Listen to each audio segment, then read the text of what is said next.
बंधता।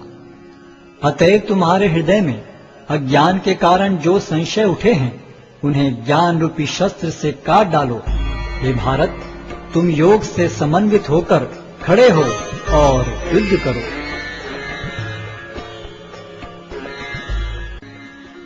अध्याय 5 कर्मयोग, कृष्ण भावना भावित कर्म।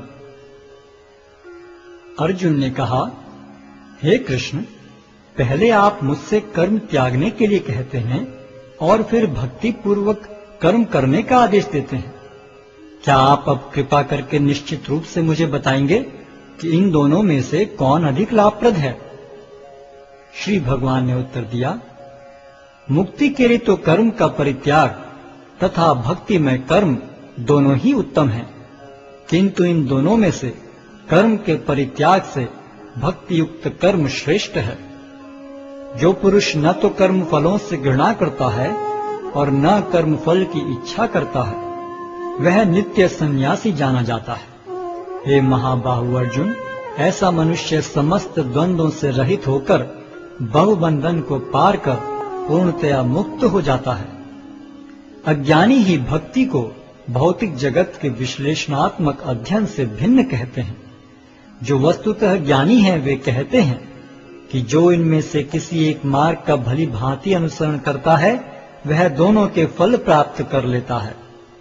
जो यह जानता है कि विश्लेषणात्मक अध्ययन द्वारा प्राप्त स्थान भक्ति द्वारा भी प्राप्त किया जा सकता है, और इस तरह जो सांख्य योग तथा भक्ति योग को एक समान देखता है वही वस्तुओं को यथारूप में देखता है।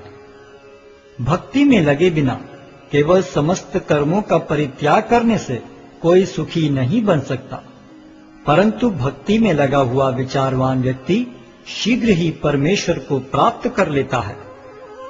जो भक्ति भाव से कर्म करता है, जो विशुद्ध आत्मा है और अपने मन तथा इंद्रियों को वश में रखता है, वह सबों को प्रिय होता है और सभी लोग उसे प्रिय होते हैं। ऐसा व्यक्ति कर्म करता हुआ भी कभी नहीं बंधता। दिव्य भावनामृत युक्त पुरुष देखते, सुनते, स्पर्श करते, सूंघते, खाते, चलते फिरते, सोते तथा श्वास लेते हुए भी अपने अंतर में सदैव यही जानता रहता है कि वास्तव में वह कुछ भी नहीं करता।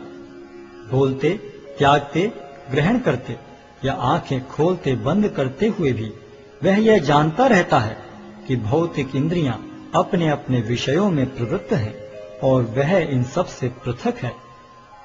जो व्यक्ति कर्म फलों को परमेश्वर को समर्पित करके आसक्ति रहित होकर अपना कर्म करता है, वह पाप कर्मों से उसी प्रकार अप्रभावित रहता है जिस प्रकार कमल पत्र जल से अस्पृश रहता है।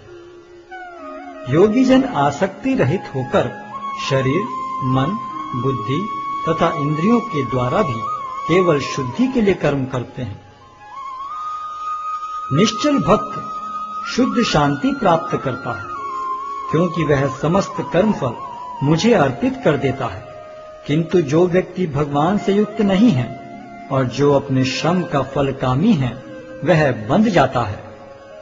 जब देहधारी जीवात्मा अपनी प्रकृति को वश में कर लेता है और मन से समस्त कर्मों का परित्याग कर देता है, तब वह 9 द्वारों वाले नगर में बिना कुछ किए कराए सुखपूर्वक रहता है।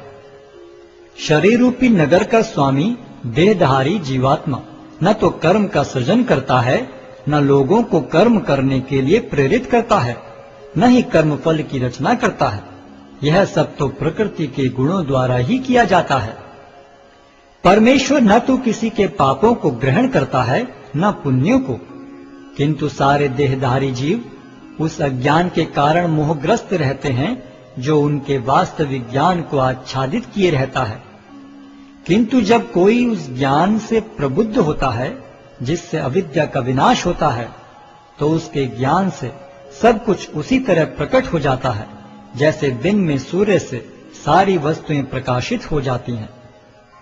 जब मनुष्य की बुद्धि, मन, श्रद्धा तथा शरण सब कुछ भगवान में स्थिर हो जाते हैं, तभी वह पूर्ण ज्ञान द्वारा समस्त कलमश से शुद्ध होता है और मुक्ति के पथ पर अग्रसर होता है। विनम्र साधु पुरुष अपने वास्तविक ज्ञान के कारण एक विद्वान तथा विनीत ब्राह्मण, गाय, हाथी, कुत्ता तथा चांडाल को समान दृष्टि से देखते हैं। जिनके मन एकत्व तथा समता में स्थिर हैं, उन्होंने जन्म तथा मृत्यु के बंधनों को पहले ही जीत लिया है। वे ब्रह्म के समान निर्दोष हैं और सदा ब्रह्म में ही स्थित रहते हैं। जो न तो प्रिय वस्तु को पाकर हर्षित होता है और न अप्रिय को पाकर विचलित होता है, जो स्थिर बुद्धि है, जो मोह रहित है और भगवद विद्या को जानने वाला है, वह पहले से ही ब्रह्म में स्थित रहता है। ऐसा मुक्त पुरुष भौतिक इंद्रिय सुख की ओर आकृष्ट नहीं होता, अपितु सदैव समाधि में रहकर अपने अंतर में आनंद का अनुभव करता है। पर ब्रह्म में एकाग्र चित्त होने के कारण असीम सुख भोगता है। बुद्धिमान मनुष्य दुख के कारणों में भाग नहीं लेता, जो कि भौतिक इंद्रियों के संसर्ग से उत्पन्न होते हैं।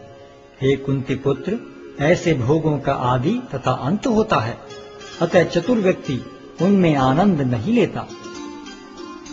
यदि इस शरीर को त्यागने के पूर्व कोई मनुष्य इंद्रियों के वेगों को सहन करने तथा इच्छा एवं क्रोध के वेग को रोकने में समर्थ होता है, तो वह इस संसार में सुखी रह सकता है।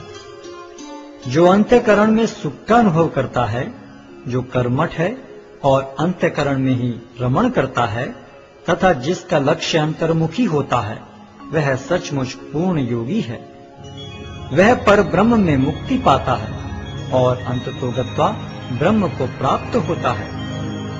जो लोग संशय से उत्पन्न होने वाले द्वैत से परे हैं, जिनके मन आत्म साक्षात्कार में रत हैं, जो समस्त जीवों के कल्याण कार्य करने में सदैव व्यस्त रहते हैं और जो समस्त पापों से रहित हैं, वे ब्रह्म निर्वाण को प्राप्त होते हैं। जो क्रोध तथा समस्त भौतिक इच्छाओं से रहित हैं, जो स्वरूप सिद्ध आत्म संयमी हैं और संसिद्धि के लिए निरंतर प्रयास करते हैं, उनकी मुक्ति निकट भविष्य में सुनिश्चित है।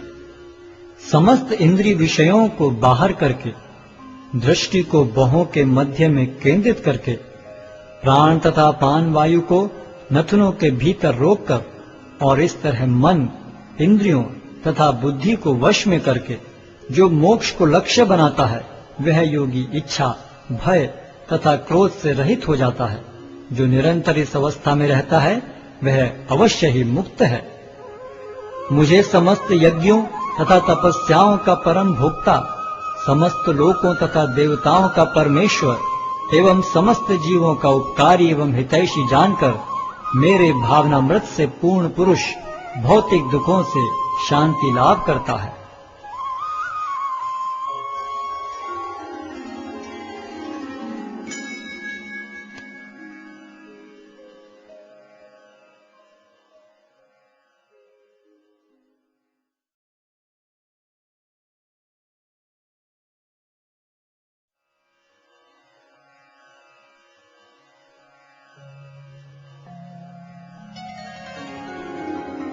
अध्याय 6 ध्यान योग। श्री भगवान ने कहा, जो पुरुष अपने कर्म फल के प्रति अनासक्त है और जो अपने कर्तव्य का पालन करता है, वही सन्यासी और असली योगी है। वह नहीं जो न तो अग्नि जलाता है और न कर्म करता है। हे पांडुपुत्र, जिसे सन्यास कहते हैं, उसे ही तुम योग अर्थात पर ब्रह्म से युक्त होना जानो, क्योंकि इंद्रिय तृप्ति के लिए इच्छा को त्यागे बिना कोई कभी योगी नहीं हो सकता। अष्टांग योग के नवसाधक के लिए कर्म साधन कहलाता है और योग सिद्ध पुरुष के लिए समस्त भौतिक कार्यकलापों का परित्याग ही साधन कहा जाता है। जब कोई पुरुष समस्त भौतिक इच्छाओं का त्याग करके न तो इंद्रिय तृप्ति के लिए कार्य करता है और न सकाम कर्मों में प्रवृत्त होता है, तो वह योगारूढ़ कहलाता है। मनुष्य को चाहिए कि अपने मन की सहायता से अपना उद्धार करे और अपने को नीचे न गिरने दे। यह मनबद्ध जीव का मित्र भी है और शत्रु भी। जिसने मन को जीत लिया है, उसके लिए मन सर्वश्रेष्ठ मित्र है, किंतु जो ऐसा नहीं कर पाया, उसके लिए मन सबसे बड़ा शत्रु बना रहेगा। जिसने मन को जीत लिया है उसने पहले ही परमात्मा को प्राप्त कर लिया है, क्योंकि उसने शांति प्राप्त कर ली है। ऐसे पुरुष के लिए सुख दुख, सर्दी गर्मी एवं मान अपमान एक से हैं। वह व्यक्ति आत्म साक्षात्कार को प्राप्त तथा योगी